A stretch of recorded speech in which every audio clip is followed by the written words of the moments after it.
It's cozy season. You need blankets, pillows. You need mugs. You need You know what I want? tea koozie. What's your cozy season must-haves? Holiday themed glasses and dishware. You know, I finally got my little Christmas plates that I've wanted for years and years and years last Christmas. I want like some sort It's of not like my culture, but I know I it's not your respect it. culture, but I want more like Christmassy drinkware, plateware. Okay, well, you know a great place to get that. Wayfair. Yeah, you got to be stocking up at Wayfair. I'm stocking up at Wayfair. Because not only are you going to get the cozy items that you so desire, but you're going to get great deals on the cozy items you so desire. Because Wayfair has great deals on things your home actually needs, especially before the holidays. They have everything from sofas to spatulas. You name it, they have it. They also have styles you can't find anywhere else. No cookie cutter stuff that everyone else has, so you can make your home way more you. Right now, you can shop Wayfair's insane holiday deals and get up to 70% off during their Black Friday deals. You know what items I'm all ready for thanks to Wayfair? What items? Christmas napkins. It sounds silly, but I want them and I like them. Get them. Christmas, they've got little Christmas trees on them. Get and them. They're napkins. Just okay? just have me over and make cookies. Like, and you'll go, not my culture when you like wipe your mouth, but that's fine. That's no, totally I'll say fine. these are gorgeous. Thank you. Don't miss out on saving big with Wayfair this holiday. Head to wayfair.com now to shop Wayfair's Black Friday deals. That's WAYFAIR.com. You will dream it. Yo, they wanna know. Hey, Mia. hey, Mia. hey. I want to be famous. Welcome to Who Weekly, the podcast where you'll learn everything you need to know about the celebrities you don't. I'm Bobby Finger. I'm Lindsay Weber. And I love when news breaks right before we hit record. This news broke maybe 5 minutes before we recorded. Well, it's not quite news. It's just like, It's news, if you think about it. well, nothing is confirmed. It's just like this happened and we're putting pictures up, right? Well, we're speculating. We're Bradley speculating. Cooper and So Jen is- Garner, Flirty and the Boo. What is the Boo? Wait, what is Boo? Malibu. Flirty and the Boo. Malibu. Oh, Malibu. Malibu. That's how No. I'm used to hearing it as an 8-syllable city. The Boo. In Malibu. Flirty and the Boo. Bradley Cooper and Jennifer Garner, the new Brad and Jen. I can't deal with the fact that it's another Brad and Jen. It's like not that Brad and Jen, this Brad and Jen. Bradley and Jen Garner were spotted on the beach with Bradley's daughter. Can you name Bradley's daughter? I always laugh at this baby's name. It's sad, It's like but- Leah Seydoux. It's like that. I know that's not it because that's an French actress, but like Leah it's like, Descend Shake Cooper. yeah, it's like Leah Seydoux. Leah Descend Shake Cooper. It's so 5 words. I thought that she was in a serious relationship, but I guess they just broke up, and he was in a not serious relationship, and they broke up, right? Well, TMZ said they both have recently split. So this is, I think, breaking news that Jennifer Garner is no longer with that guy. Can you name him? Like he was just like some The like, most generic rich- name of all time. He was like a rich entrepreneur or something. Yes, He but what was his definitely- name? Like Doug Williams or something. No. But even more basic. First name basic. Like John Smith. John Miller. You're close. Oh my God, John I Miller. honestly was so close. John Miller. And he was just some like rich, cute entrepreneur type. And I remember that was like the only, because when Ben started dating Anna, it was like, oh, well, Jen's great because like she's like healthy. She's in love too. Like it's cool or whatever. Mm-hmm. The last story about the two of them was in Touch in April of this year, and it says Jennifer Garner, quote, hasn't seen much of boyfriend John Miller because he's self-isolating with his own kids. So they were both doing their own thing. Sure. But they're broken up. TMZ is saying they're broken up. I'm excited about this, if only for the like potential for paparazzi crossover. Bradley and his kid, plus Jennifer and her kids, plus Ben and Anna and Well, the cutout. Like, We'll get there next week, but Ben and Anna went on a double date with Matt and his wife, I don't forget her name, and like that got photographed up a storm. So can you even imagine a meetup between these two couples? Also, Bradley Cooper has been having quite the summer. Wasn't he just in Connecticut with Brad Pitt and Leo, like hanging out casually in Connecticut? well, they're constantly in Connecticut lately. I don't get it. Why I the don't fuck get the are they Connecticut in thing. Connecticut? Can someone call and tell us why all these people are in Connecticut? What's in Connecticut? I've been there. Is Connecticut the new Los Angeles? Like, I don't understand. I'll tell you what's there. Lyme disease. That's why I literally can't the really enjoy literally the Connecticut. origin of Lyme I disease. know. Actually, Lyme is in Connecticut. yeah, Lyme is everywhere now, but it started in Connecticut. You just don't like the historical ramifications of visiting Connecticut. You know what's in Connecticut that I love? That What? pizza place. Clam pizza, Two pizza yeah. places. The clam Pepe's. pizza, Frank Pepe's. Frank Love Fred, that. Frank Peepe's, yeah, that's Frank a great Peepe's. pizza, yeah. And Mystic Pizza, the iconic Mystic These Pizza. are just the in only Connecticut. things you've done in Connecticut. You've been there like a few times, and I know for a fact, because I was there for like a few of them, that these were the things that you have done, and so you like them. Yes, but it's also important to note that Jennifer and Bradley Cooper are old friends because of Alias. So maybe it is just friends hanging out. I hang out with my old friends from old jobs sometimes. So I mean, that's the context at least to how they know each other, but that doesn't mean their relationship couldn't have turned romantic. That's what TMZ is implying. yeah. But there is context to how they know each other, which is, you're right, through Alias. What was he on Alias? He was on Alias? Yeah, he was on Alias. That's how he got started. Oh, I forgot. It's how about he, that completely. Brad befriended Cooper is Victor such Garber. First of all, calling him Brad Cooper is is a mind fuck. But Brad Cooper is like, he's such a chameleon. He's just like, you like forget what he. Aside from Star is Born, I like blank on what he did before that, which is like a weird list of things, Yeah. I can't do Victor Garber's voice, but imagine me as Victor Garber saying, Bradley, you're such a chameleon.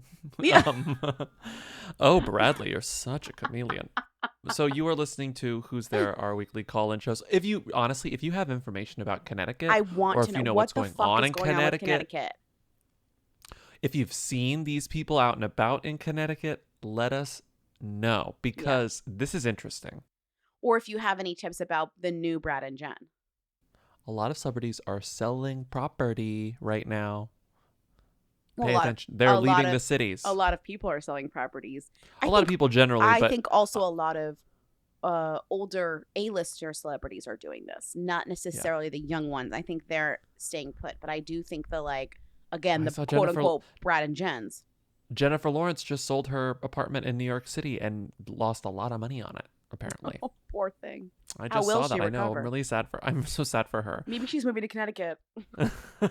Probably. She's Everyone's like, there. Connecticut. Is everyone? She's like, Bradley, are you moving to Connecticut? Oh yeah, because they're Are friends. we all going to have to move to Connecticut now? Jesus Christ. We're not moving to Connecticut. I mean, we won't be able to afford to. If all the celebrities move to Connecticut, we won't be able to afford to move to Connecticut. We'll and have then to New York move will to get like cheap. New Jersey. No, we'll like be in New Jersey, being like Connecticut. Speaking of New Jersey, do you know what my new phone alarm is? This is how I wake up in the morning now. Woke up this morning, got yourself a gun. Bobby's almost done with The Sopranos, so you won't have to hear these references anymore. Hopefully, he'll move on. 3 episodes left. It's time, don't you think? Aren't you done? It's when you get to the end, you're like, I'm done. I need to be over. I'm so sad. Every episode, I'm so sad. Okay, Yeah. we have a lot of comments. Speaking of I'm so sad, no, actually, I'm very happy about this. Scratch that. First call. Speaking of I'm so sad, the movie industry is so sad that they have to release this movie over streaming. Netflix is in early negotiations to buy Amy Adams' thriller The Woman in the Window from Disney, sources confirmed to Variety. Wait, let me read this deadline. Netflix negotiating for The Woman in the Window with Amy Adams. The last Fox 2000 Elizabeth Gabler project will be let go by Disney. You've been let go. This is thrilling.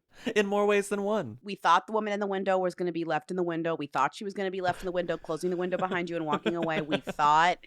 Wait, did you cut the airplane jokes from the Monday episode? No, I think those jokes were still in there. Where the woman in the window is in the balloon, circling above whatever.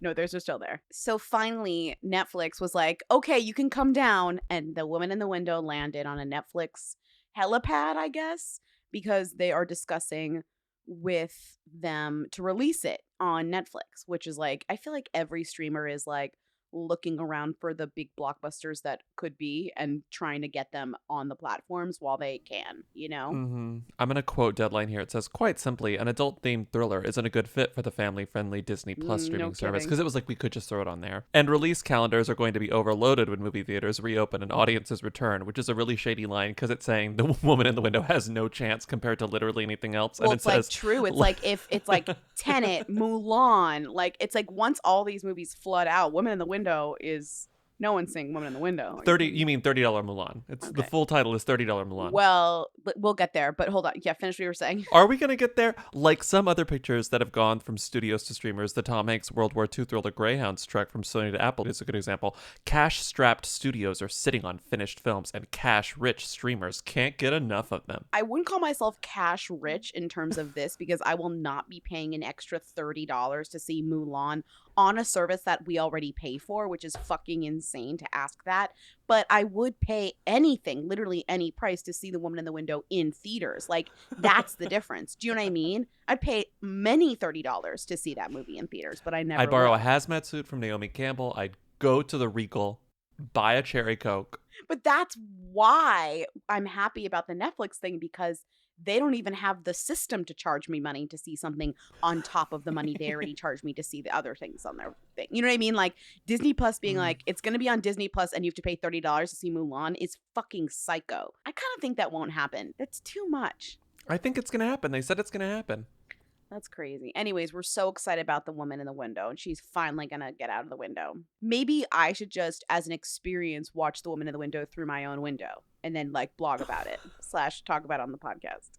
If Netflix asked me to pay $30 for a window that they could send me in the mail that I could hold in front of my face while watching Woman in the Window, I would pay $30 for that, even though the movie itself is free. We should both make cardboard cutouts of like windows and like take photos of our faces in them and start like a hashtag movement that's like Women in the Window, like release Women in the Window, Women in the Window. You know what I mean? Like something like that. That would be fun. No, right? just Women in the Window in the window. Okay. I love this call. Hi, Lindsay Bobby. Long time. Doula and student midwife here, calling about the Bella twins pregnancies. My non-scientific opinion on their inductions is that I bet they both were induced on the same day. But an induction sometimes can take 3 hours or it can take 36 hours. So my suspicion is that they induced on the same day and then one baby was born fast and the other baby took its sweet time coming earthside. Crunch, crunch, good form, wobble, wobble. Wobble, wobble. I love this theory. This is iconic because it's 100% true. This holds water. This is it. We got multiple midwives calling us, which I'm obsessed with. Yeah. And they were like, as a midwife, I know how induction works. And my suspicion is that because these two are already reality stars, so by definition, they are like thirsty for attention. Once they are at term, they can both induce on the same day. They did. Multiple midwives suspect this. It is truly incredible that these two desperately tried to have their babies on the same day for press and couldn't, and it didn't happen for them.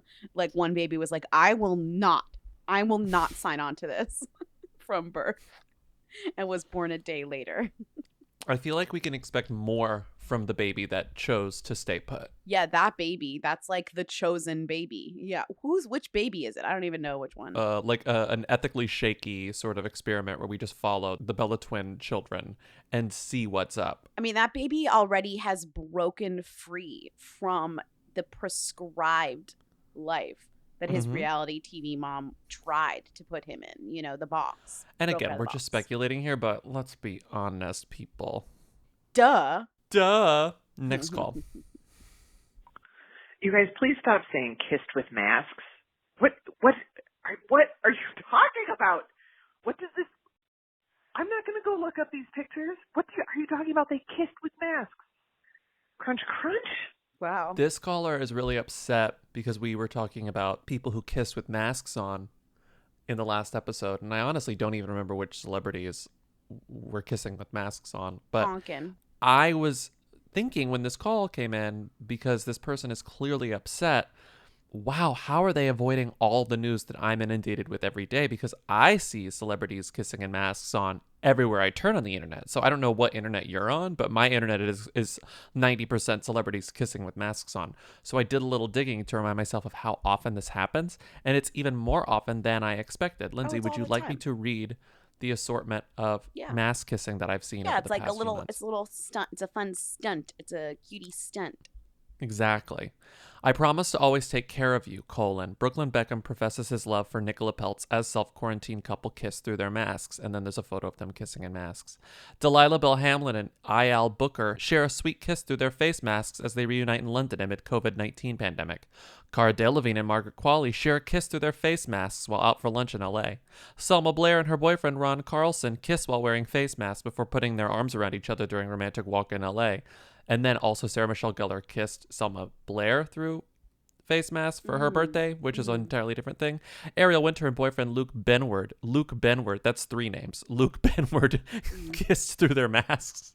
Okay. Gerard Butler kisses girlfriend Morgan Brown through his mask. He has a mask on, she does not, but I think that still counts.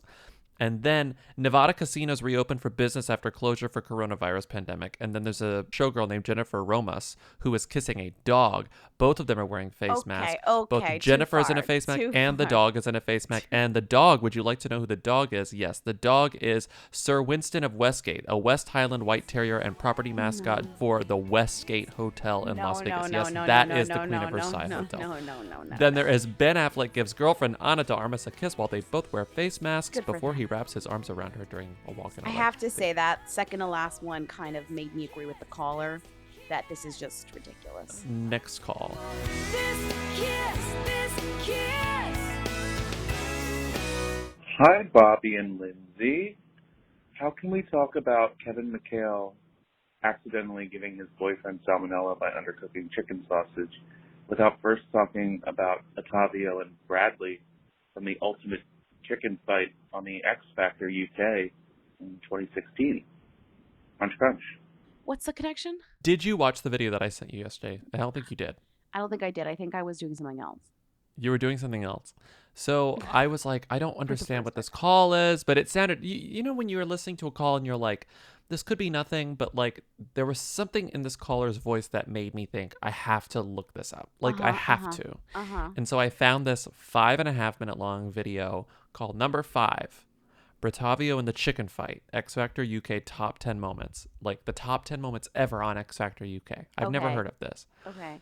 And so I'm not going to play the whole clip, but essentially, you know, there's Nicole Scherzinger, there's Simon Cowell, there's Sharon Osbourne, and that other one, you know, the white-haired one, the other judge, his X Factor UK. And this guy walks in, it says Bratavio. The suggestion is that Brad and Ottavio were supposed to be auditioning at the same time, okay? But they're alone. And Ottavio walks in, and he is wearing like candy striped pants, and he looks like a nutcracker, but like sexy, like pink, a sexy nutcracker. Yeah, candy striper, and he's clearly upset. And so he sings a song, and it's like he's fine, and they're like, you know what? They're being very nice to him, weirdly. So something is just up, and they're saying, you know, what's going on? You seem like your heart isn't in this. This isn't the song that was written down that you were going to sing. Like, what's happening? And he says, well, to be honest with you, and then he says this. Basically, I auditioned with my friend, Bradley, and we had a massive argument over chicken. Excuse me? Who is Bradley? You said it was about chicken. He cooked me some chicken. Yeah. And when he gave it to me, it's all pink. Oh, no. You could get very sick. Yeah, I don't want salmonella. So Bradley, his former partner, is watching all of this outside and reacting to it. And here's Bradley reacting. Yeah, I gave him uncooked chicken, but... And you didn't even say thanks, though. Ottavio goes outside and starts crying. Everyone's being nice to him. And they're like, well, let's bring Bradley in and let Bradley tell his side of the story. And he says... Did you give him undercooked chicken? No, I just made chicken. I didn't leave it in long enough because I was hungry, but then I gave it him. And, like, you could have said thanks, though, still. I know it's undercooked, but I still... tried. You know what I mean? The effort. But you just got the plate and just went... He's very upset. Yeah. At the end of this thing, they get them back together as friends because they both have to sing songs that they weren't prepared for because they were going to sing a song together. It's very sweet, but of course they don't win. Anyway, Bratavio and the chicken fight. So thank you for providing us with another moment in gay salmonella poisoning. Hi, Lindsay and Bobby. I just listened to the Who's There episode, and I take umbrage with Lindsay saying Kenny Loggins just has that one song from Footloose, and nobody knows what it is. I love Kenny Loggins, like, unironically. It's not like a yacht rot joke for me. But he is, like, on every soundtrack from the 1980s. Caddyshack, excellent song, and Caddyshack 2. I also love that song, Nobody's Fool. What else? Oh, Top Gun, and Danger Zone. That's the big one. I would say probably more people know that song than Footloose, just because it's funnier. I don't know. And there's also another song on the Top Gun soundtrack, but like my coworker played it for me, and I was like, oh yeah, that is from, but it's like kind of hammy. And Meet Me Halfway, a beautiful song from the movie Over the Top, which I've never seen Over the Top. I believe it's an arm wrestling movie starring Sylvester Stallone, a movie about arm wrestling competitions. But the song is beautiful. I really like it. Yeah, so I love Kenny Loggins. I interact with that Kenny the most, more than those other Kennys. I totally forgot about Kenny Chesney. He's a who for me. Yeah, so Kenny Loggins love. Thank you. Crunch, crunch. From all of the calls, the many, many calls we received about Kenny Loggins and how much straight people love Kenny Loggins, I am willing to adjust my Kenny rankings to put Kenny Loggins and Kenny Chesney on the same level, like side by side almost. So Rogers, Loggins, Chesney, and then what's the last one? G? No. For me, G is higher than.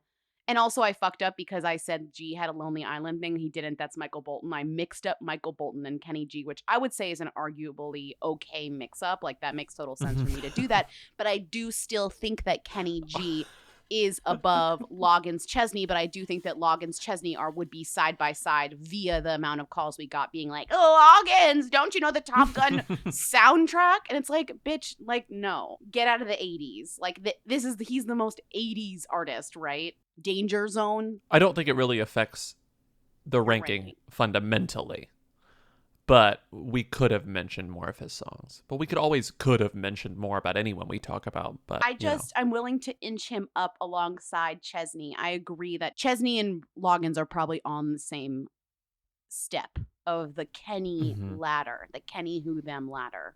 Hey guys, I'm calling in about the Kenny discussion. So the most themmy Kenny in the world is absolutely Kenny G, because, okay, so I'm a journalist. I've been living in China for like the past 6 years. In China, whenever like a building or a public business is going to close, they start playing Going Home by Kenny G. Like it's just kind of like a nationwide accepted like signal that like the mall is closing or like a shop is closing or whatever. They start playing that.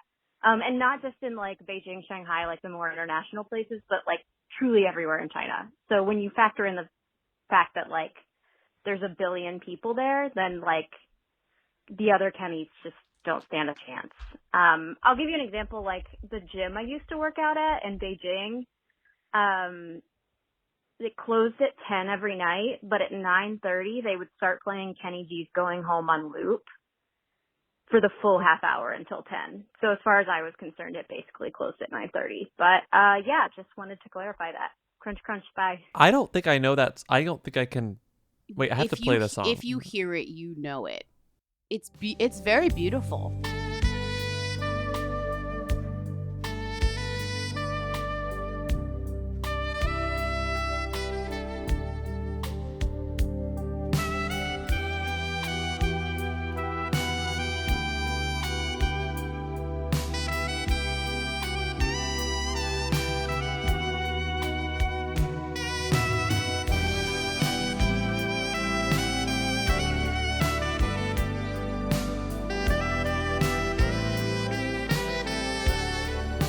I don't know that at all. Well, you don't live in China, I guess, because apparently it is one of the most famous songs in China. This news got written about in like 2014. I missed it completely. This is the closing time of China, although closing time is not really even used the way this is used. It's just, theoretically used that way, you know. This New York Times headline is funny. China says goodbye in the key of G. Kenny G. That's amazing. That's amazing. Okay, that's cool. Does that bump Kenny up? I don't know. Everyone loves Kenny G. Hi, Weekly. Long time. Your recent conversation about Ellen Barkin knocked loose a secondhand story that I heard through a family friend about her a couple of years ago. And essentially, this friend of a friend's son was dating and living with a girl who had just landed a job as Ellen Barkin's personal assistant.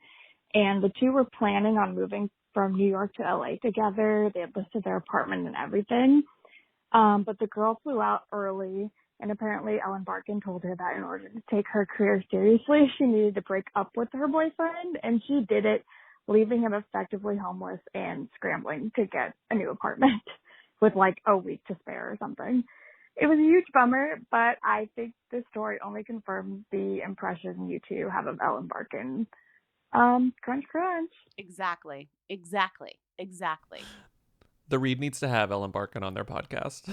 A special break up with him episode where Ellen Barkin just tells everyone to break up with their boyfriends. I mean, Ellen, this story just proves that Ellen Barkin's got to host Ellen. Ellen Barkin for Ellen. That's the only answer here. You can keep calling it Ellen. It's the Ellen show. It's just Ellen Barkin now. Okay, next call. Hi, Lindsay Bobby. So I'm just calling about Mimi Faust. This is speculation, but also just like some more insight to her situation, I guess. She was raised in Scientology. She was actually on Leah Remini's show, the Scientology and its Aftermath show. And they are like known homophobes. So I don't know. I just like wanted to give that insight because I feel like it makes it even more fucked up.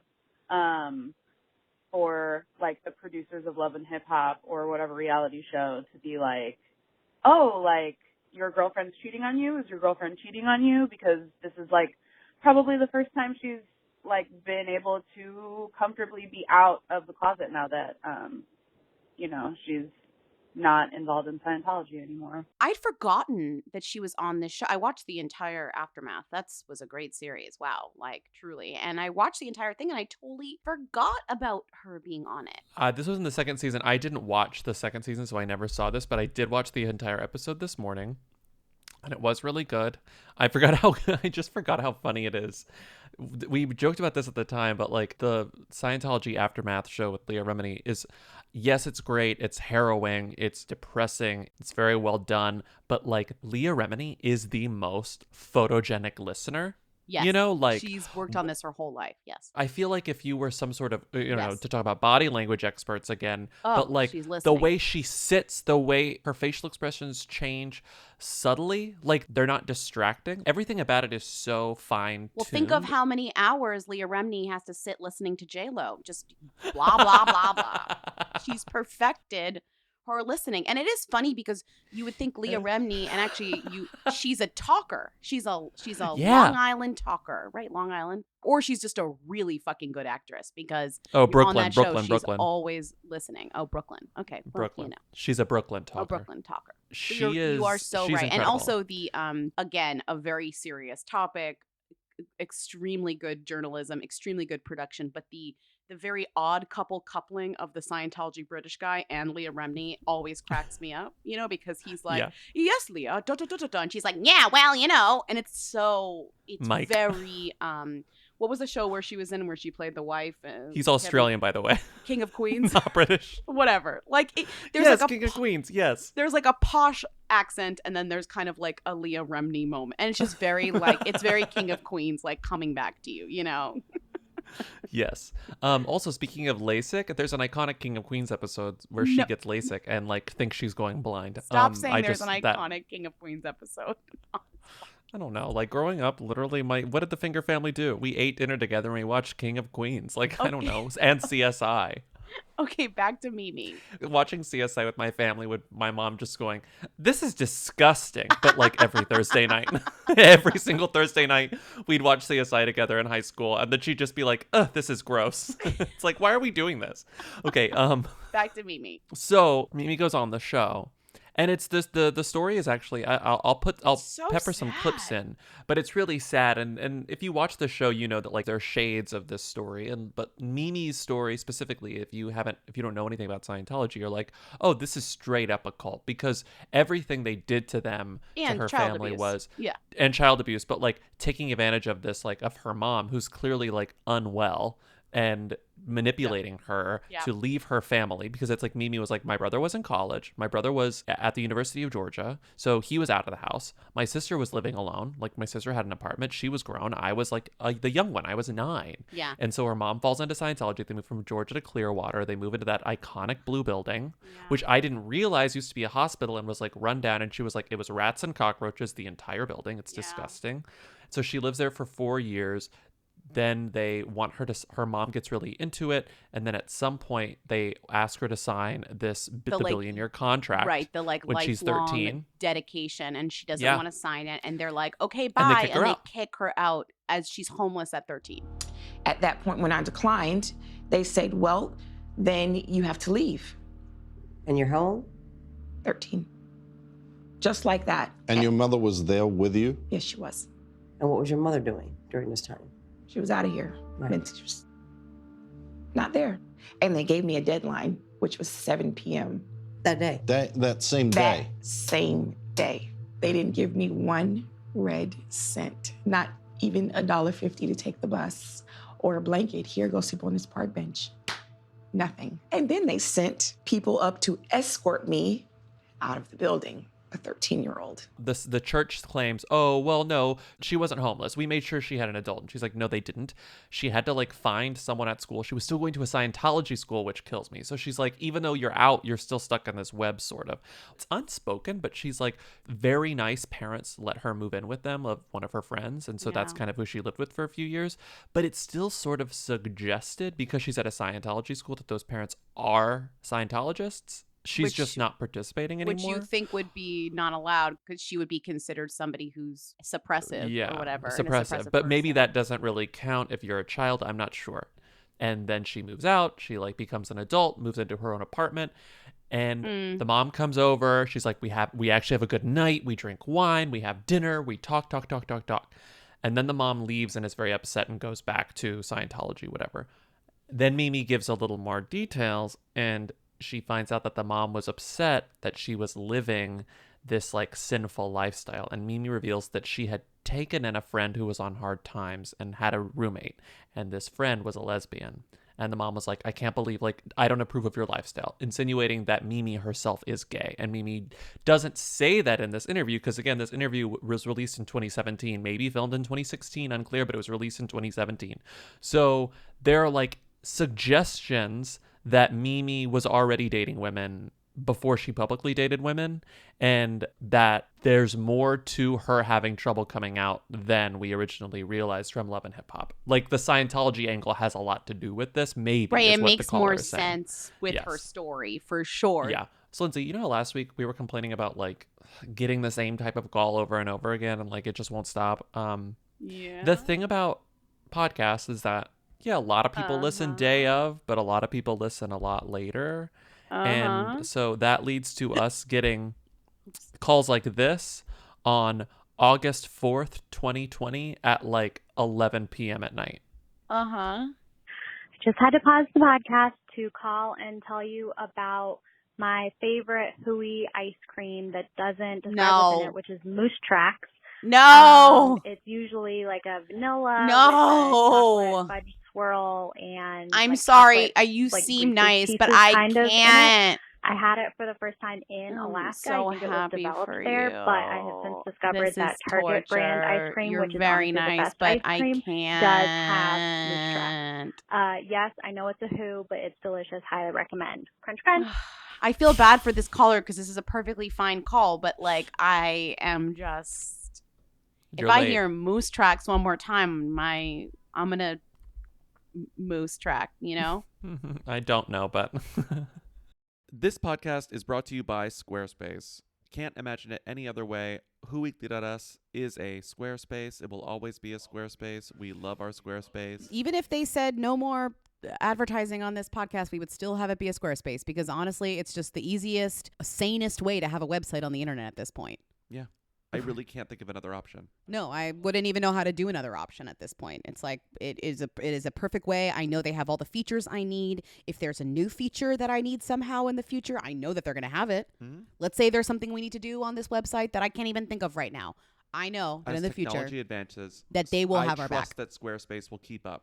Well, because right now it's like, we have our tour dates that we're able to change on a whim, Very which we easily. need to. But Squarespace does plenty of other things. They've got, you could do a course, you could host a course, you could do analytics, you could do email campaigns, you can take payments, you can sell stuff. I mean, it's like sell stuff we could do whatever we wanted on Squarespace, and I am actually comforted knowing that I could do that in the future. Yeah. So head to squarespace.com for a free trial. And when you're ready to launch, go to squarespace.com/who and save 10% on your first purchase of a website or domain. That's 10% off your first purchase of a website or domain. Who is Holly Robinson Peete? Crunch, crunch. Oh, we're on questions now. Yeah. We've gone past comments. We're on questions. Who is Holly Robinson Peete? Why did I was someone call about this? I was not expecting this call in the year of our Lord 2020. Like, what is she up? Like, usually when somebody calls and says, who is someone, in my mind, I'm like, oh, they did this, or oh, there's like a news thing, or oh, they just got cast in this, or oh, this movie just came out. I must say, I have no fucking clue why this person wants to know who Holly Robinson Peete is. First of all, is Holly Robinson Peete a who or them? I definitely knew who she was. I She's would call a her who. 90s She's a who. them. Sure, but like definitely a who now, I would say.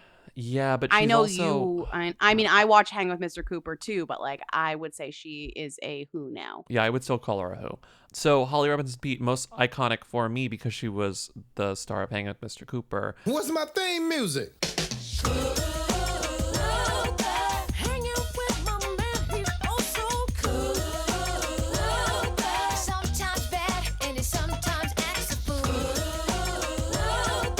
Most well known for people older than we are because she was the star of 21 Jump Street. The original show, 21 Jump Street. But she's also one of those people who's been on a million television shows since then. And she's also a Hallmark movie queen. You know how Vivica A. Fox got the bad teacher? What was it? The wrong teacher, the wrong something? And Candace Cameron Bure has like the mysteries. What does she have? Holly Robinson Peete's are morning show mysteries. She plays a woman named Billy Blessings, and here are some of the names of the movies she's been in. And now, a sneak peek at Morning Show Mysteries, Death by Design. Morning Show Mysteries, A Murder in Mind. Morning Show Mystery, Mortal Mishaps.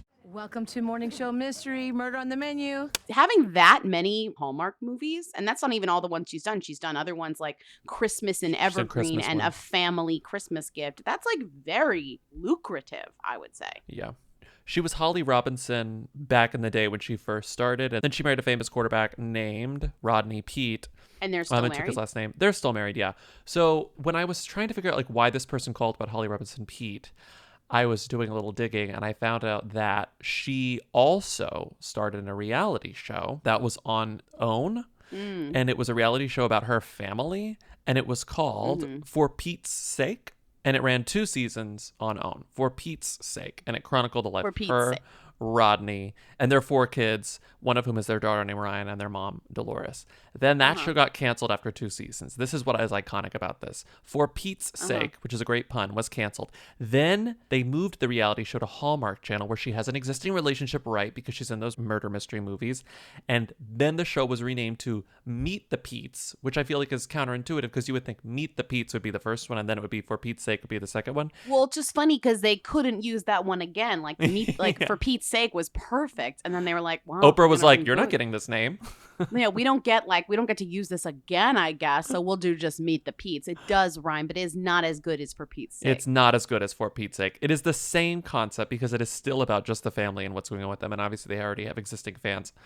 Is it that still show on? also ran for 2 seasons before getting canceled? No. Okay. But I guess Ryan became sort of a little bit famous. She was the young daughter. Ryan this summer during the very end of Pride Month, so at the end of June, came out as gay on Instagram. Ah. That got a decent amount of headlines. Not like a huge amount of headlines, but like a decent amount of headlines. Also, it's like the funny thing about this was Hallmark's first reality show, and I think they gave it to her because she was an in-house Hallmark player almost. Like Mhm. she'd already done 4 or 5 movies for Hallmark, and she was probably like, let's reboot my reality show here. And they were like, we'll try unscripted, sure. And this was their first unscripted reality TV show, which is kind of a big deal, I would say. And it lasted 2 seasons. The other thing that Holly gets headlines for, apart from her acting now, is because Ryan, the newly out lesbian, has a twin brother named RJ. And Right. RJ has autism. And so Right. Holly does a lot of like celebrity autism spokesperson work. Like she'll go on morning shows, she'll go on talk shows, and she talks about autism, like autism awareness stuff. But the most interesting thing about Holly Robinson Peete, so I kind of knew all of this stuff. Holly Robinson Peete is nepotism. I didn't know that. She's nepotism beneficiary in like Who is her? one of the Who most is- interesting ways that we've talked about ever. What is that? Her dad was one of the original stars hosts of Sesame Street. No way. Yes, way. Matt Robinson, who played Gordon Robinson on Sesame Street, like the OG Sesame Street, was like on the stoops. He even voiced a Muppet that was like a short-lived Muppet named Roosevelt Franklin that was like even released an album. But he was like a famous actor in the 70s and 80s. She's so nepotism. funny. That's so funny. Anyway, so that's Well, Holly Robinson Peete. If the you like family biz, the the family family biz. Yeah. What is your when you think of Sesame Street?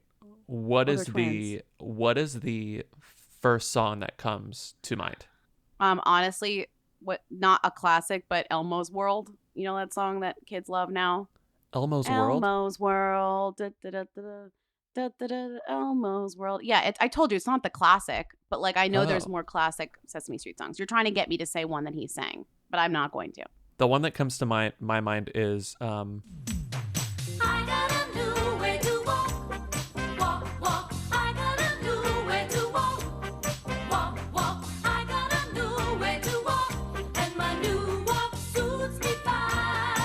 that doesn't ring a bell for you. No, sorry. Wait, did he sing it? Is that why you're playing it for, or you're just playing it for me because you're just No, playing I just had a tape that had that song on it, and that was Oh, what I okay. listened to a lot. And it was Okay. Pigs, and they sing "I Got a New Way to Walk." Okay, The song I was thinking of is Elmo's song, and it's the theme song. It's Elmo's theme song, and it's like la la la la la la la la Elmo's song. That's like the new generation of Elmo lovers song. That's what sticks in my head. Last thing about Holly Robinson Peete, even though we took that Sesame Street diversion, was she was one of the original hosts of The Talk, and she got fired after 1 season. She was like an inaugural host of The Talk. Wait, why did do you know why she got fired? Because I have all this stuff in here. The rumors Mhm. are it was early on in the talk, so they were still trying to figure stuff out. Also, talk shows are such a tumultuous place and like such a volatile environment. I mean, like who things are wants constantly who wants to changing. fucking work for a talk show? Get at it. Like every time we talk about talk shows, I'm like, who would want to do this for a living? It sucks. Julie Chen Moonves had it out for her and fired her and Why? fired Leah Remini after the first season. Well, Leah is a hot topic, but what? They were fired the same time. They were fired at the same time, so they just like didn't show up after the first season. And at the time, the like contemporaneous reporting about the show is like all rumors about how much of a monster Julie Chen Moonves is.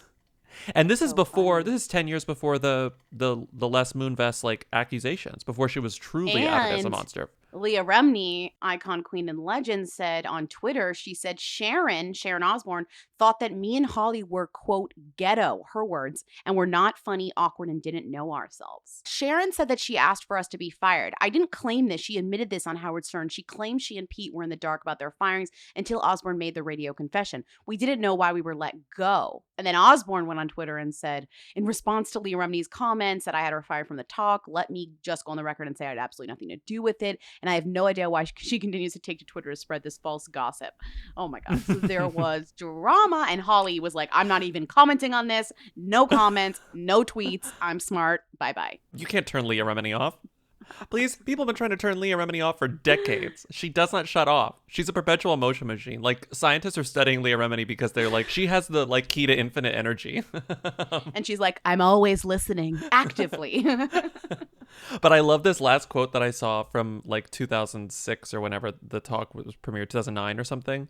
One of the anonymous sources who's complaining about how toxic it is to work on season 1 and 2 of the talk says, quote, it's the Les Moonves show starring his annoying wife. Leila George, who is Sean Penn's new wife? Thank you. Me inside. Sean Penn got married to his girlfriend. She's now his wife. Her name is Leila George. I have to say I skimmed over her because I had thought that I already like looked her up and did this and she wasn't interesting or something. I guess I thought I don't know what I thought. But I'm so glad that you called about this girl. Normally, I don't think we even want to touch Sean Penn. With a 39.5-foot pole. So Leila George is an actor, but she's also Vincent D'Onofrio's daughter. Well, not to take away her acting career, but She is her own person. But she is Vincent D'Onofrio's daughter. And here's a fun fact. Vincent D'Onofrio is 61 years old. Sean Penn is 59 years old. Those dudes are 3 years apart in age. 2. Just a fun fact for you. 2? What's the math on that? 2. 2 years apart in age. So that's fun, right? Like, I don't like talking about age much, but it's worth noting that your new husband is basically your dad's age. There was a time, I'm sure, when Vincent D'Onofrio and Sean Penn could conceivably be in the running for the same movies. Like, now they're very different, but throw it back to 1992 and maybe like gruff, tall white guys. Like, I don't know. It is also funny that Vincent D'Onofrio has this kind of like rep as being this like tough guy. And it's like, are you going to beat the shit out of Sean Penn? How is this okay? I mean, they've been dating for a long time, these two. So they've it's been dating not for like 4 anything years. new. Yeah, I'm sure. Yeah. I'm sure Vincent's used to this Sean Penn in his life, but like, I'm also kind of like, oh, you know what I mean? The last thing of note that Leila George was in is that she starred in the 2016 remake of Mother May I Sleep with Danger that was on Lifetime, which was when James Franco was like doing all of these different, he was like in a soap opera, he was doing Lifetime movies, he like wanted to redo this movie with the original actors, which included Tori Spelling. So he was in this, and Leah played the role that I think Tori played when the film was first on, the 1996 film. No one cared and no one watched it. No one cared because sorry, I think no one cared. The big misread with that whole thing was that Mother May I Sleep with Danger was iconic for its name. People remember the name. People didn't necessarily remember the content. And so the conflation of those two things like made it so like, okay, so James Franco's in a bad Lifetime movie. If you're not a person who already watches bad Lifetime movies, you're not just going to suddenly start watching bad Lifetime movies. Like, that has to already be your thing. That was what was so weird. What was like, they thought they were like, or James Franco and like Lifetime were like, we're going to subvert it. And that's why people will watch this, because it'll be like and it's like, no, it's just going to be the people who want to watch Lifetime movies watch Lifetime movies. You're not going to make Kristen other Wiig people do that come too? in. Like, Kristen Wiig did a Lifetime movie, and then it was like, but I don't want to watch these bad. Like, I don't want to do that. I know, even if I like Kristen Wiig. Okay, addendum, Sean Penn is 60, not 59, so they're only 1 year apart. Amazing. And there's more. This is weird. So her mom is this actress named Greta Scacchi, and when I looked through her filmography, the only thing that I really recognized her from was Emma. She's the Gwyneth Paltrow Emma. She is... Yeah, who does she... She's Emma's governess. And okay. yes. Who gets married? Yeah. Yes. Who gets married So that's the only thing that I really like. I'm looking through her filmography. She's like a working actress up until very recently. Like, she has BAFTAs, she has Emmys, she kind of has all of it, especially the international awards. She's like done a ton of theater. She's like out here, you know. Like, she's Italian. Yeah. She's an Italian woman. As an Italian woman, she's also married to her cousin. Okay, so that is what got me. It stopped me dead in my tracks. I was reading her Wikipedia, and I have to say I gasped a little because it's the way that it's written out. It's so straightforward. It just says, where is it? It's a personal life. Scacchi was in a relationship with New Zealand musician Tim Finn from 1983 to 1989. She had a relationship with American actor Vincent D'Onofrio, with whom she has a daughter, actress Leila George. Scacchi is an Italian citizen by birth. She applied for British citizenship after turning 18, but was refused again on appeal. She is a dual citizen of Italy and Australia. Scacchi is married to her first cousin, Carlo Mantagazza. They have a son born in 1998. I was like, what? You know, it like clicks on the many links that are like, and it was a scandal, as you discovered. It was a big scandal at the time. It was a huge scandal, and they kept it secret, her and her cousin. And then she went to the Mail Online and did an interview or something when she was pregnant, and she said she had to like say everything about who the baby's father was and who she was with. And she said, my dad, Luca, was deeply offended and quite devastated. He was very angry. Several uncles were equally outspoken in condemnation, declaring the relationship with Mantangaza unacceptable. And her daughter, Leila, who was 5 at the time, was like, this is terrible. Even though she was 5 years old, I guess she weighed in. I mean, not that this makes it it's like they didn't know each other, the cousins. They like only had met a few times. I don't like talking. This is just like, she's married to her cousin. She's married to her cousin. She's married to her cousin. I don't know First what cousin. else there is to say. First cousin. She's married to her first cousin. Kristen Cavallari posted a photo with her and Stephen Coletti. This is what we deserve in 2020. Stephen Coletti doesn't matter anymore. Who cares? Steven! You have to put in some clips of her going, Steven! Was she like, Steven, what are you?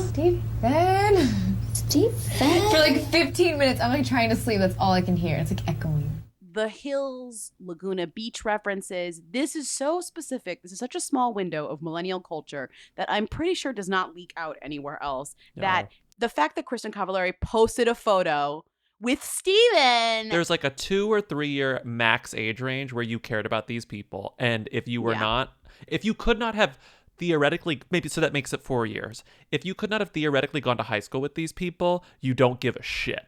But if you could have gone to high school with these people, they are your classmates. That's true. It's kind of like giving a shit about people you look at in the yearbook. You're like looking through your yearbook and you're like, oh, them. Did they like join the army? Did they get married? Did they get divorced or whatever? That's like me. That's me seeing a photo of Kristen Cavallari and Stan. Like sitting on his lap. Yeah. Is that they're pre not or back post together, COVID? apparently. Because they're not in masks. Yeah. It's unclear where they are in the photo. I know. Jay Cutler deleted everything on his Instagram. Quote, we're told Kristen was down in Laguna to visit Steven and Alex Murrell, another star of LB, the real Orange County, Laguna Beach. And that's all there is to it. Okay, fucking TMZ, I'm sure. And then the reason why this is at all relevant or maybe anything at all is because she recently filed for divorce. Her show was canceled. She was in the news for that, as you know. And I guess around the same time she went to visit him, Jay Cutler deleted his Instagram. So people are like, Page 6 wrote about this morning, and they have a source who says that after that photo went up of Kristen and Steven, everyone was like clowning on Jay on all of his social media. And so he got annoyed and then just scrubbed it all because he was sick of like the fan armies coming after him. That's honestly kind of annoying. That's annoying. Steven, but it's like Steven is Steven is no one. I know. It's true. Like, who cares?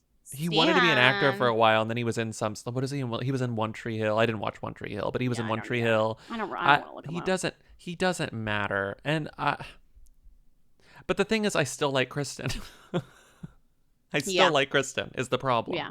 No, well, I had to say Kristen is likable because she's a huge bitch, and you can tell that that's her real life personality, which was always why people liked her, because she was like this compelling bitch. Yeah. I think she would appreciate being called a bitch. I would. I want nothing more than to be friends with Kristen and for her to call me a fucking asshole or worse on the phone. Like, Or worse. Or worse. Or worse. Or worse. Mitch being on like a Zoom call with Kristen Cavallari, and she just gets mad and leaves, and everyone's like, did Kristen just leave? Did she just sign off? Kristen definitely signs off from Zooms without saying goodbye. She doesn't even sign on to the Zoom. She's like, I don't fucking Zoom. Did Kristen just leave? Do white people know who Jay Chou is? Anyway, Scarjo Yummy Pop, good for Umbrella Thorn. Bye. As myself, who is a white person, and at first I said no. I was like, no, I don't know who that is. And then I Googled him, and I was like, oh, I do know who he is, because he plays a role in one of my, Bobby can attest, favorite movie sequels, Now You See Me Too. Now You See Me Too. That is a sequel to Now You See Me, the original. And we are going to get a Now You See Me 3 or a Now You 3 Me, but we don't know when that is. I had the same experience. I did not know who he was by name, and then I looked him up, and I was like, oh, right, that guy. Now You See Me Too in Green Hornet. He's in the Green Hornet, which is a nightmare movie. Right. But so Jay Chou plays these small roles in these American films, but actually in China, he's Taiwanese. He is extraordinarily famous. He literally is the quote unquote He's a triple threat. the king of Mando Pop. He has his own genre essentially that he is the king of. And I was listening to the music and it's really fun.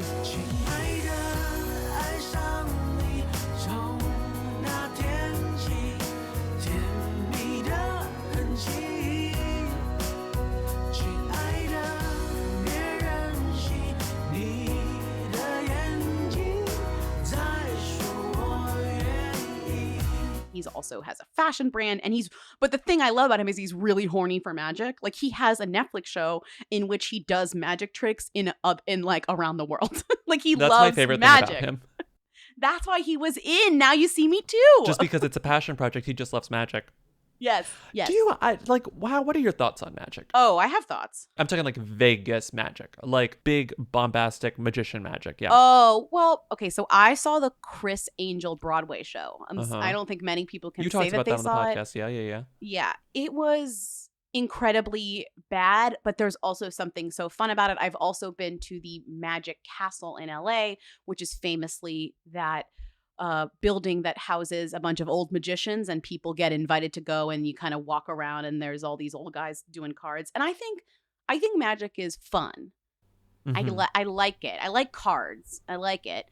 But I think the culture around magic is inherently bro-y and like is very hard to separate that from being like very bro-y. Don't you think? But I do love Now You See Me. So I don't know. Maybe I have mixed feelings about magic. How do you feel about magic? I think the only way I would enjoy magic is if I went to that sort of, Caesar's Palace-y magic, that Broadway magic. I think as a spectacle, because it's just so obviously fake. I like magic whenever it's not a magician pretending that it's real. Like I don't like David Blaine magic. I don't like... Wait, so what magic do you like?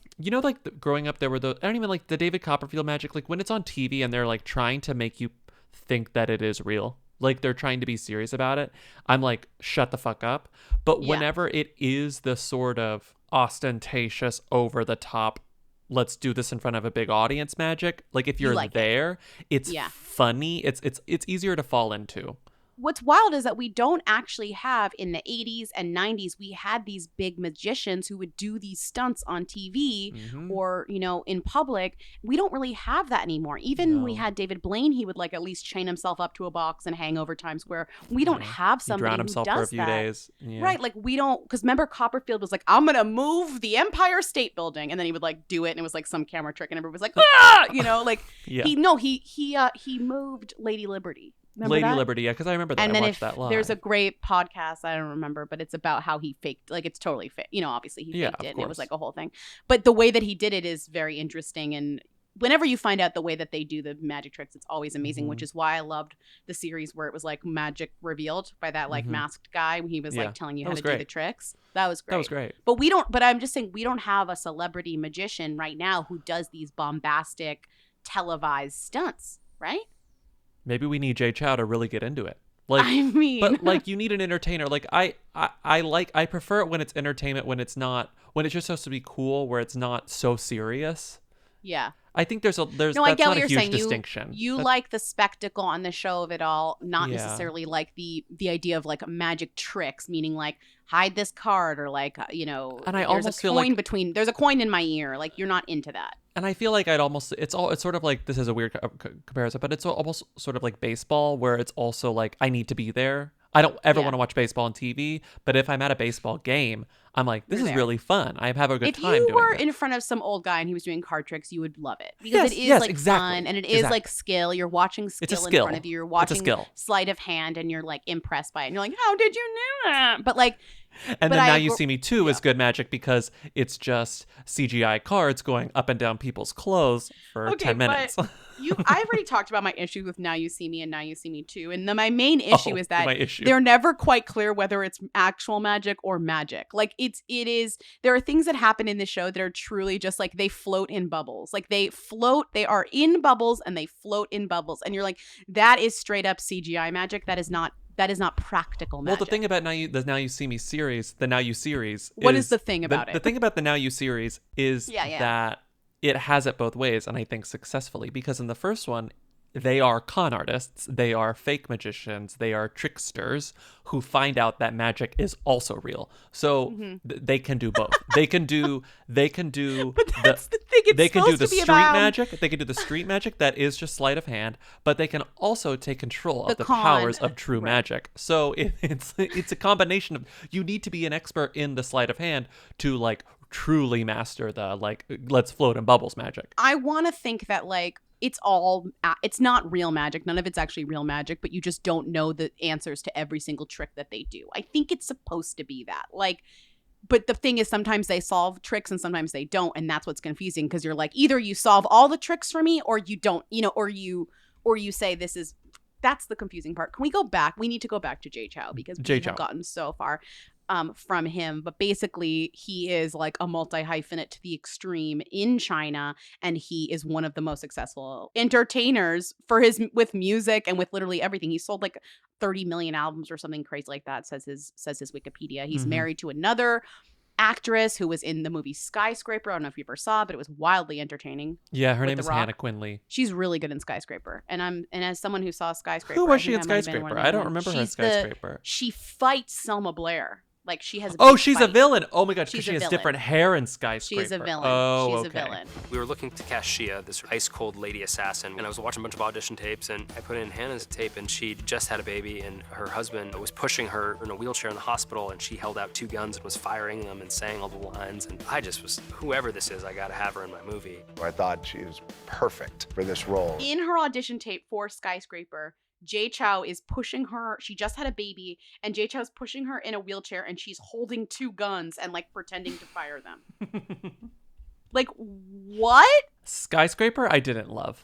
I liked a lot of Skyscraper, but I was like, God, Skyscraper should have been so much better than what it was. But don't you think Skyscraper was like the closest we've come to having the spirit of the Bruce Willis films, the Die Hard films? Better than San Andreas. It's better than San Andreas. It had a very simple premise. It was a very international movie, which I loved about it. It it felt like a movie that it could take place anywhere, and yet it took place in like a skyscraper in, I think, Hong Kong. Like, it felt very vintage in an 80s way that I liked, or an early 90s way that I liked. But you're right, it wasn't perfect. But they gave Neve Campbell some good fighting scenes. They did. And Hannah got to be a henchwoman, which we love. I know. She was great. But yeah, I mean, I think most white people would not know who Jay Chou is. Gotta say. American white people, I don't think, know him by name, because I don't think it's... His biggest American movie was The Green Hornet, and that movie was, even though it made money internationally, one of the reasons probably that The Green Hornet was as successful as it was because of him. You know, like when that movie is released overseas, they see it because of Jay Chou. When it's released in America, they see it because of Seth Rogen. Right. They're thoughtful when they cast people who are very, very famous abroad, you know? And I think it's like, that's how you could maybe have a crossover, but, you know, TBD for him. And now let's play a game of who or them. I slept in a terrible bed at one of our dates this story. I won't reveal where it was because I don't want to be super rude, but the bed was absolutely horrendous. Big dip in the middle. I was always like rolling into the center. It was so bad. My back hurt so bad when I woke up. And guess what? When I got home, my favorite part of being home was getting in bed. Yeah, you were like back into my mattress. It's real. Yeah. It's a real bed that was chosen for me based on a quiz, the Helix quiz. Right. And sometimes when people use my mattress, they're like, that's a little soft. And I'm like, yeah, it's made for me, not for you. For you. Which actually even drives home the fact that it's so made for me. You know what I mean? I kind of relish in the fact. I mean, I don't want my friends to be uncomfortable, but I'm like, I kind of am like celebrating the fact that it's like for my body, not for yours. I just sleep so much better on my own mattress than literally any other mattress. And that's because Helix mattresses rock. I wake up, my back doesn't hurt. I wake up, I don't have night sweats. I wake up and I'm thrilled. I wake up and I say, I love you, Helix.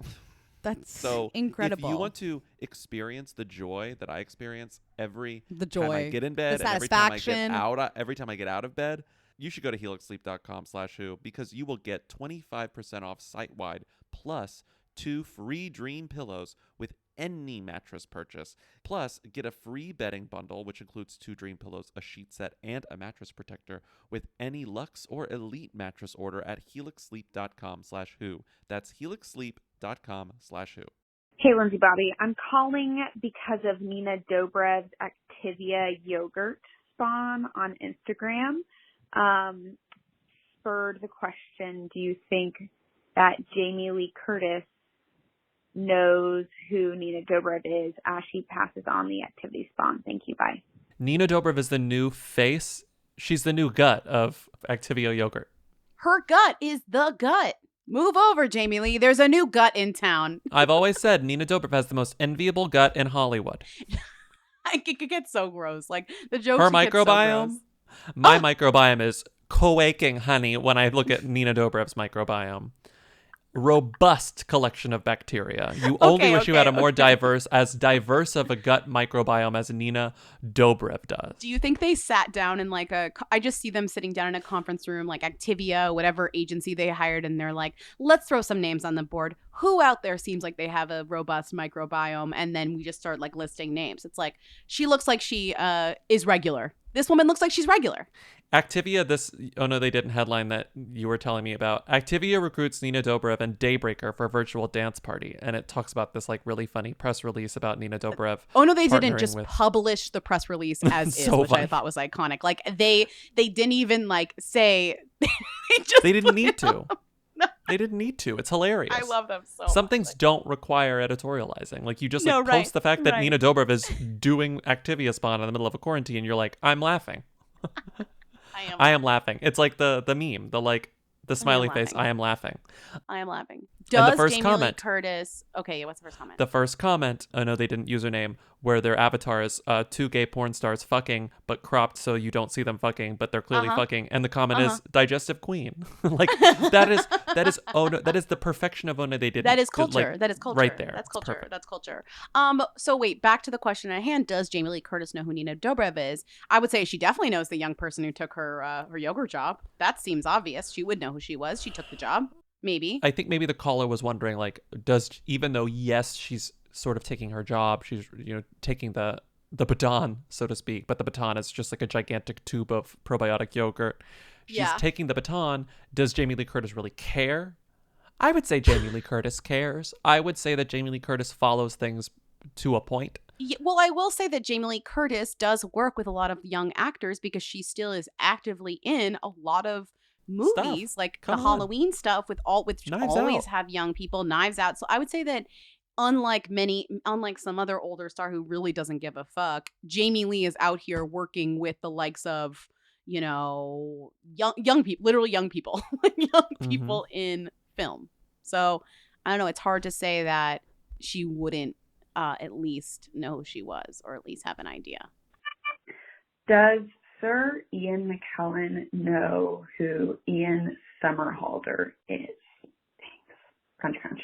Speaking of vampires, I love that we have these back-to-back, Nina Dobrev and Ian Somerhalder. Does Ian McKellen know who Ian Somerhalder is? I would say 100% no. That's neat. That kind of feels like a no. I would say maybe, leaning on no. I would say no. Why would you say maybe? Because I would say maybe Sir Ian McKellen saw a photo of Ian Somerhalder once and said something literally like, "Oh, hubba hubba, who's this young gentleman?" or something like that. Stop. But then beyond that, stop has no Ian sense McKellen. Of him. Yeah, I think no. I just don't see the connection. I just think Ian McKellen does not care about shows on the CW or the ongoing life of Ian Somerhalder. The only reason that he might is because he's another famous Ian. And sometimes I think if you're a famous Ian, you know who other Ians are. You might. Yeah, maybe. They're not also, that many. Ian McKellen, I just would argue, is probably one of the horniest people in acting. He's definitely horny. You're right. So maybe he's just out here knowing what other men look like because he's horny.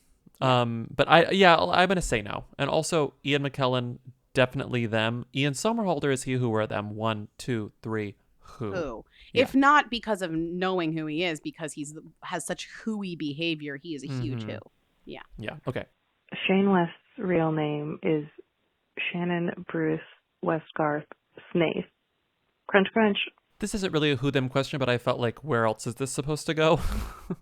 Shannon Bruce Westgarth Snaith. I cannot believe Shane West's real name is all those names. It gets worse as you go. Shannon Bruce. What is it? Shannon Bruce Westgarth Snaith. Shannon Bruce Westgarth Snaith.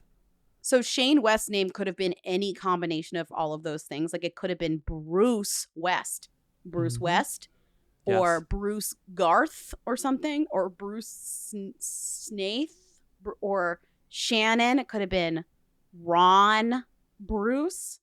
Shane Ron. Okay, those are all bad. I guess he chose the best one. Okay, so here's the question. Yeah.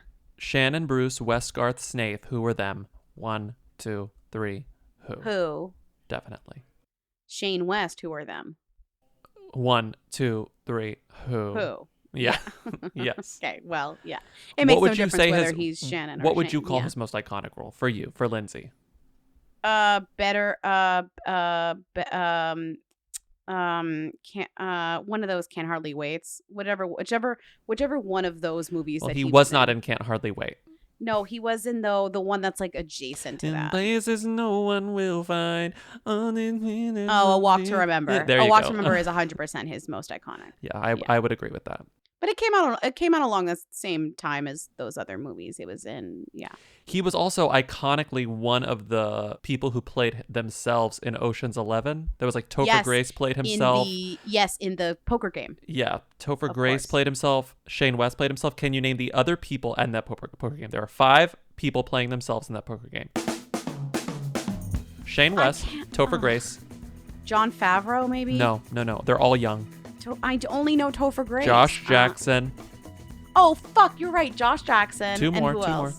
A woman and a man. Seventh Heaven. Oh, Jessica Biel? No. The man. Barry Watson? There you go. 1 left, a woman. Similarly, WB, but a woman. Second tier WB. Second tier W. Give me another hint. Charmed. Oh, Holly Robinson. No, not Holly. Holly Robinson Peete. You're close. You're a third of the way there. Holly. Marie Combs. Marie Combs, but she played someone named Holly. Am I wrong? No, Holly Marie Combs is her name. Yeah, Holly Marie Combs. Okay, great. Okay, yeah. Well, now her name, she married someone with last name Ryan, so now her name is Holly Marie Combs Ryan, which is too many names, Holly. I knew it was Holly. Holly Marie Combs Ryan.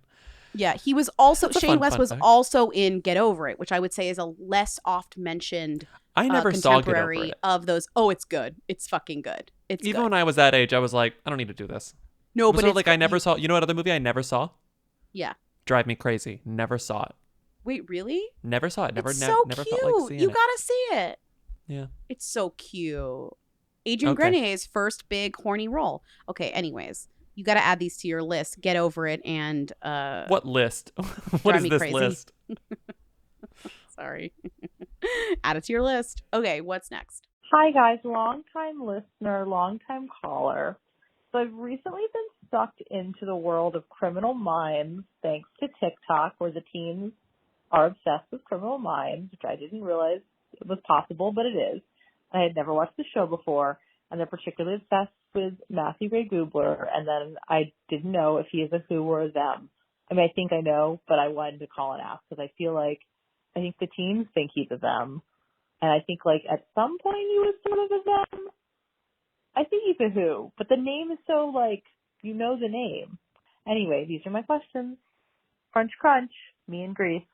This is our friend Ray. Full So disclosure. This is nepotism. Is It's us one of our including best this friends, girl. Ray. This is nepotism. Ray has the audacity to call in and say, "Is Matthew Gray Gubler a who or a them?" She knows the answer to this Rachel? question. I think what Rachel wants to Rachel? tell us, and I do appreciate her like letting us know, because this is a very Ray like type of subject, which is that teenagers love Criminal Minds. Criminal Minds, I think, is a themmy show, but it's also a CBS procedural, so it's like a very particular category of theminess. I just like learning that there's a show, and this will always be the case, and I'll never watch the show, but to learn, oh, like this is a show that is like coming back, and this is Because a star that teens love it. teenagers are horny for, because all of a sudden they're watching this show that honestly I could not even tell you the name of. Like until now I'm like, Criminal Minds, like who is she, you know? And guess how many episodes of this show there are? 324. You bitch. You're on the page. Yeah, 324 episodes. We've got Mandy Patinkin, we've got Shamar Moore, we've got Matthew Gray Gubler, we've got no one else I care about. Oh, Yes. Jennifer Love Hewitt eventually appears. It's Yeah. just like it is a hugely 1, popular 2, procedural. 3. Who? Huge who. Yes. Yeah. Rachel? He's a who. Rachel. Don't call us Rachel, again. thank you for calling, but he's a who. Rachel. Rachel. Okay, next call.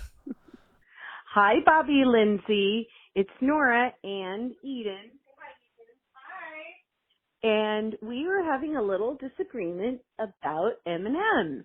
I think that there are only 2 M&Ms, and they are both thems, and they are plain, and they are peanut. And Eden thinks there are all kinds of M&Ms that are also thems. And so we both thought, who better to ask than you guys? Crunch, crunch. Bye. Okay. I didn't think we were talking flavors. I thought we were talking the colors. And I was going to say green M&M, sexy green M&M is number 1. And then yellow You're peanut theming M&M is colors? number 2. Yeah, well, they have personalities. Everyone knows the green M&M is a sexy lady. Come on. Don't But let red me and leave yellow, me but hanging. red and yellow are the OG. They're sure, still but them. green flew ahead. Green and then yellow kind of at the second. Green He's is got like Samantha Jones. Yeah, you know she is. Okay, so fine. If we're talking flavors, I will stop talking about the personalities of the M&Ms. Fine, I will. The themiest M&Ms, I would say, the 2 thems, or the 2 thems, I would say, are only chocolate, milk chocolate, and peanut. That's exactly what I would say. They're the only 2 them M&Ms. You know who's almost a them of M&M flavors, though? Like on the borderline Crispy? of them. No. Peanut butter. Peanut butter. Thank you. That's my fave M&M, in case you want to know. Oh my God, they're so good. The I way would they say melt in your almost. mouth. Yeah, and I also prefer peanut butter. I still prefer Reese's Pieces because I think it's a better ratio, and Reese's has perfected the peanut butter to chocolate ratio. But M&M peanut butter are a little more satisfying because it's a different type of peanut butter, but it's also a lot more peanut butter. The ratio is like, let's load them with peanut butter. They're a bigger size. Right. Reese's Pieces are a nice, like my favorite movie theater snack. Reese's Pieces, but a lot of theaters, shout out to Williamsburg Cinemas, the first theater that I've ever gone to, where whenever you order candy, they say room temperature or frozen because they keep all the candy in the freezer as well. I think that's and I so was sweet. like, that's the smartest thing in the world. I have a fun fact for you. Speaking of what? Reese's Pieces. Okay. In 1982, the Mars Candy Bar Company rejected the inclusion of M&Ms in the new Steven Spielberg movie E.T. That's my favorite fun fact. Competitor Hershey, on the other hand, took a chance with their Reese's Pieces, which are similar to M&Ms but contain peanut butter. With the movie's blockbuster success, the candy dramatically increased, perhaps by 300%. So basically, E.T. made Reese's. No, yeah, that's one of my favorite fun facts. It's so cool. Like You Reese's knew that Pieces already? only is as popular as it is because of E.T. And because M&M said no, thank you, thank you, sir. We don't want to be in this movie. How dare No, you? thank you, sir. No, thank you, sir. So let's talk about the other flavors. What are some other flavors What are some hooey M&M's flavors that you like? Well, peanut butter would be number 1, and I would say pretzel and crunchy are fun, and I have bought them before. I think also we have almond, which sometimes is considered by me to be something I would maybe want. But all the other ones I would say are shit. Like a lot of them gross me out. Like they have a new run of them. Have you seen the new run where it's like toffee, jalapeno, Thai coconut, English toffee? No, Yeah. like I'm not. I've here had most for that. of them. Sorry, caramel. Our friend Megan was really into M&M's flavors, and I got to try a lot of them because she bought some one time. One of my last hangs with them. That's actually really sad thinking about it. Dulce de leche is really good. And tres leches is really good. And the Mexican jalapeno is really good. Sorry, I'm done. I'm way more open to new flavors of Kit Kat bars. I'll chase I'll do any flavor Kit Kat bar. But M&M's, I'm always going to go kind of traditional. Trad M&M. Peanut butter or plain? What is your, if you had to pick one of the two? Peanut butter, 100% peanut butter. No, I'm sorry. Plain or peanut? Plain or peanut? Peanut. Peanut, yeah. Don't you A agree? peanut M&M is, ooh. As much as I think I prefer overall, gun to the head, plain. Why do we always end up talking about food? It's fun. It's universal. M&Ms. Everyone can enjoy an M&M. You know what I was really into for like a short period of time? The minis. Just fucking throw those down the gullet. Just pour them right down your throat. And the little pop top. I had a really crazy, insane obsession with M&M's minis, and I kept all the tubes, and I kept them in a drawer in my bedroom when I was a little How kid. many tubes did you have? I had a lot of tubes. So then, like, what happened to the tubes? Did your mom, like, find them and you had to throw them away? Was she like, you can't keep these? I was like, I just thought they were cool, and I was like, I'm going to do something with them, and I never did anything with them, and I kept all of the tubes, and then one day I was like, this is stupid, and I had to throw them away. It's sort of like the time when I was, like, a little kid, I kept all, up until I was, like, in high school, I kept every birthday card I ever received. Wow. And all my birthday cards were in this, like, folder in this drawer, and one time my sister was like, I was looking for something, and my sister was in my bedroom, and she saw like my thing of all my birthday cards. We're talking I was maybe 16 or 17. So many birthday cards. She was like, you keep all your birthday cards? And I was like, yeah. And she was like, I used to do that. And then it was dumb and I threw them all away. And then literally the moment she left my bedroom, I threw them all in the trash. Wow. She's the best. Like the persuasion, just like. Oh, yeah. My sister is like the Tony Soprano of my life. She could tell me to do anything and I'd be like, oh, okay. Wait, I'm just thinking about all the things you could have done with all those mini M&M tubes if you kept them. You should have kept them. Think of all the things you could have put in them. Okay. We're done. Oh my God. Thank God we're done. Wait, we record. Okay, I don't want to get into it, but it's a really long recording. Yeah, I'm at 2:11. Thank you for listening to Who's There, weekly call-in show. Call in at 619-WHO-THEM if you want to leave a question, comment, or concern, or talk about candy. This was a lot of fun. Support us on patreon.com/weekly for twice weekly bonus episodes and occasional other bonus episodes. Follow us on Instagram and Twitter. And we will see you on Tuesday with another episode of the main show. Bye, everyone. Thanks. Bye. Bye.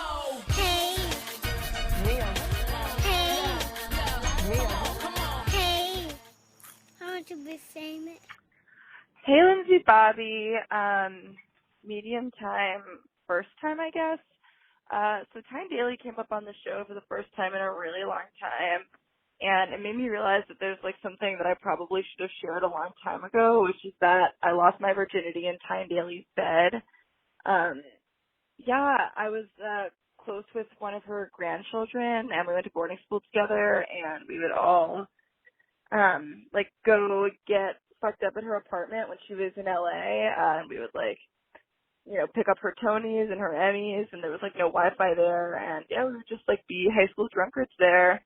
And the night it happened, I was like, I'm probably gonna bang my boyfriend. I was 16, and her granddaughter was like, just don't do it on my grandma's bed, and I was like, totally.